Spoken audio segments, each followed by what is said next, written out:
मान्य सदस्य खुशबु गोली छोटकरीमा आफ्नो बनाइराख्नुहोस्।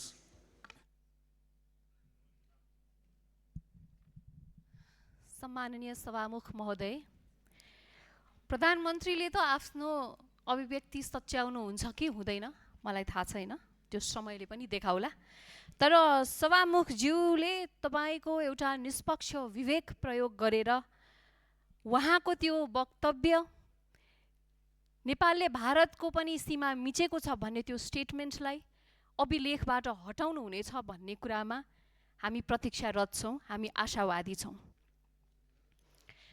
सबैजनाले आफ्नो आफ्नो कुराहरू राखिसक्नुभयो।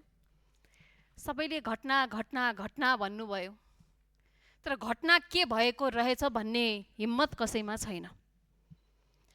त्यति मात्र होइन सभामुख महोदय, सत्तारूढ दल लगायत अन्य दलहरूले आफ्नो प्रेस विज्ञप्तिमा सुनसरीको घटनालाई संवेदनशील र दुःखद घटना भनेर उल्लेख गरेको छ। तर कुन घटनाको कुरा गरिएको हो भन्ने स्पष्टसम्म भनिएको छैन। घटनाको प्रकृति के थियो, त्यसको पृष्ठभूमि के थियो, वा यो धार्मिक विषय सम्बन्धसँग सम्बन्धित थियो कि थिएन भन्ने बारे विज्ञप्ति मौन छ। जब कुनै शक्तिशाली राजनीतिक दलले आफूले चर्चा गरिरहेको घटनाको स्वरूप नै स्पष्ट रूपमा उल्लेख गर्न सक्दैन भने त्यस घटनाको वस्तुनिष्ठ विश्लेषणसम्म हुन्छ भनेर हामीले कसरी पत्याउने? कुन घटनाको छानबिन गर्ने भन्ने स्पष्ट नभई त्यसको मूल कारणसम्म कसरी पुग्न खोजिएको हो? घटनालाई स्पष्ट रूपमा नाम लिएर बोलबम धार्मिक यात्राका क्रममा हिन्दू धर्मावलम्बीहरू घाइते भएका, गोली लागि हत्या भएका, दर्जनौं घाइते हुँदै ज्यानसम्म गुमाएको भन्न हामी कोसँग डराइरहेको छौँ सभामुख महोदय? आज कसैले यो घाइतेहरू वा त्यो ज्यान जसको गएको छ उहाँ हिन्दू हुनुहुन्थ्यो, एउटा बोलबमको यात्रामा हुनुहुन्थ्यो भनेर हामी त्यति पनि भन्न नसक्ने यो कस्तो बाध्यता र कसले रोकिरहेको छ हामीलाई? सभामुख महोदय, बोलबम यात्रा नेपालको धार्मिक तथा सांस्कृतिक परम्पराको हिस्सासँग जोडिएको छ। त्यसै क्रममा गोली लागेर मृत्यु हुनुहुने जेन्जी युवा ओम प्रकाश मेहताप्रति हार्दिक श्रद्धाञ्जली व्यक्त गर्न चाहन्छु। साथै दर्जनौं घाइतेहरूप्रति पनि शीघ्र स्वास्थ्य लाभको कामना गर्न चाहन्छु। हिजो सर्वदलीय बैठकमा हामी विभिन्न दलका प्रतिनिधिहरू सहभागी भयौँ। म सत्तारूढ दलका सभापतिज्यूलाई धन्यवाद पनि दिन चाहन्छु। तर उक्त बैठकमा हामीले एउटा समस्या देख्यौँ। सत्तारूढ दलसँग घटनाको गतिविधि के भएको थियो भन्नको लागि त्यहाँ गृह मन्त्रालयको गृहमन्त्रीज्यू हुनुहुन्नथ्यो, सरकारको प्रधानमन्त्री पनि हुनुहुन्नथ्यो, सरकारको तर्फबाट अर्थमन्त्री हुनुहुन्थ्यो, तर उहाँले त केही ब्रिफिङ दिन सक्नु भएन, किनभने त्यो उहाँको जिम्मामा पर्ने कुरा पनि होइन। त्यो हिजोको बैठकमा हामी आफै विश्लेषणात्मक उक्त बैठकमा गएका थियौँ। त्यसमा के भयो? सद्भावको कुरा भयो। राम्रो सद्भाव चाहिन्छ, तर सद्भाव माग्दै गर्दाखेरि के हाम्रो हस्ताक्षरले मात्रै सद्भाव आउँछ? समस्या समाधान भयो त? त्यहाँ भइरहेका अहिले बन्द हडतालहरू समाप्त भए त? प्रहरी र सेना फिल्डमा ड्रोनमा उतारेर ड्रोन आकाशमा उडाएर पनि समस्या समाधान हुँदैन। सुरक्षा प्रमुखको ब्रिफिङ आइसक्यो सभामुख महोदय।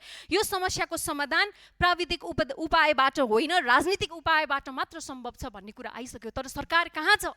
प्रधानमन्त्रीको अभिभावकत्व के यो देशले खोजिरहेको छैन यो समयमा? के यही हो जिम्मेवारी? योभन्दा डरलाग्दा घटनाहरू आएका थिए, तर ती समयमा प्रधानमन्त्रीहरूले सम्बोधन गर्थे, राष्ट्राध्यक्षको रूपमा रहेका राजाहरूले सम्बोधन गर्थे। तर आज उहाँ कुन खुपीमा बसिराख्नु भएको छ म उहाँहरूलाई सोध्न चाहन्छु।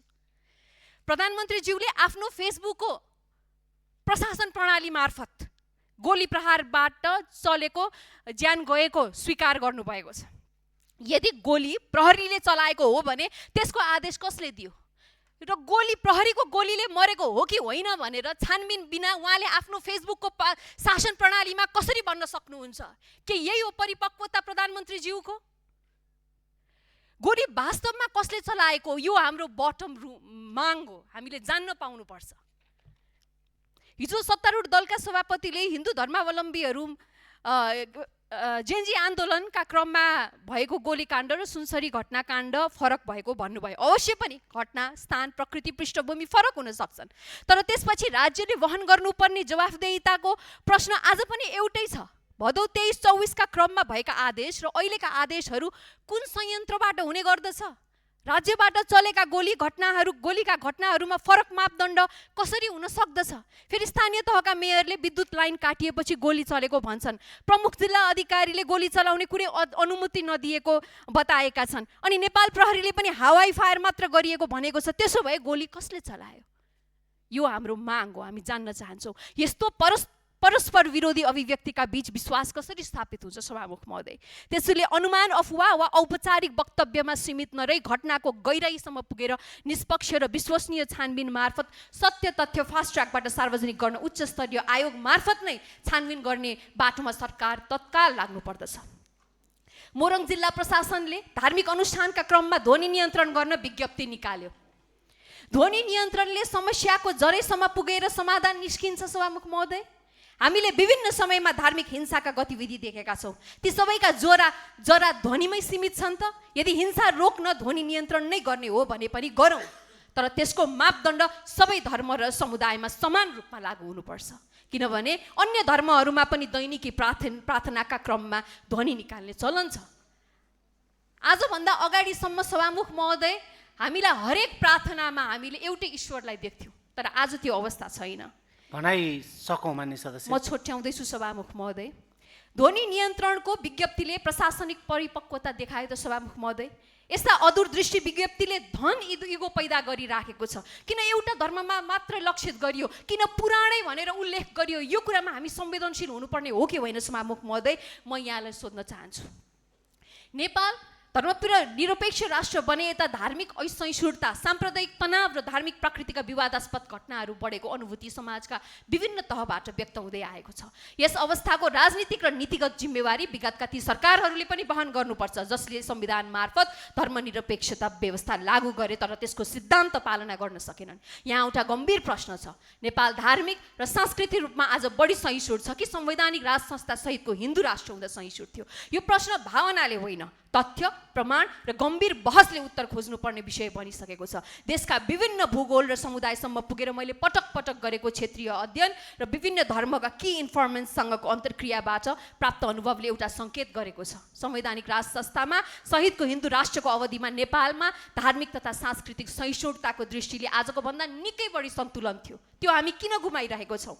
हामीले यस्ता गम्भीर राष्ट्रिय विषयमा आवाज उठाउँदा पटक पटक आज पनि अब हामीलाई अतिवादी भन्ने आरोप लगाइन्छ।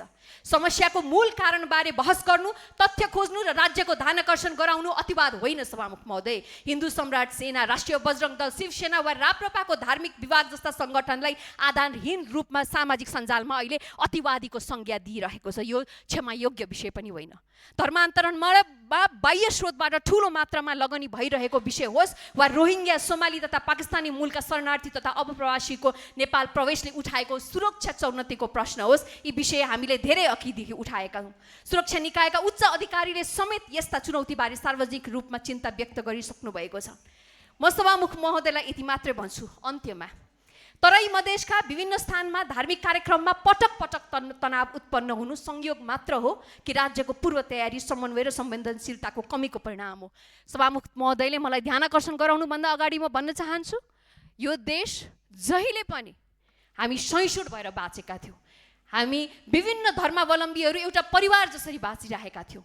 तर आज यी त्यस्ता तत्त्वहरू कसरी हावी भए? ती तत्त्वहरू के हुन् त जसले चाहिँ धर्मनिरपेक्षता लागू गरेपछि आज यो समाजमा दिनानुदिन द्वन्द्व बढिराखेको छ, असहिष्णुता बढिराखेको छ? म सरकारलाई र सम्पूर्ण देशवासीलाई आह्वान गर्न चाहन्छु, यो देशमा हामी सयौँ मान्य सदस्य, मैले माइक काट्नुपर्ने हुन्छ। अब मैले सकेँ। अन्तिम वाक्य, हामी सदैवदेखि सामाजिक सद्भाव, धार्मिक सहिष्णुता, राष्ट्रिय एकता र भाइचाराले अझ सुदृढ बनाउने दिशामा सरकार, नागरिक र सबै राजनीतिक शक्ति जिम्मेवार ढङ्गले अगाडि बढ्नुपर्छ र बहुसङ्ख्यकको सम्मान हुनुपर्छ, अल्पसङ्ख्यकको संरक्षण हुनुपर्छ। यो सिद्धान्त सबैले पालना गरौँ। धन्यवाद।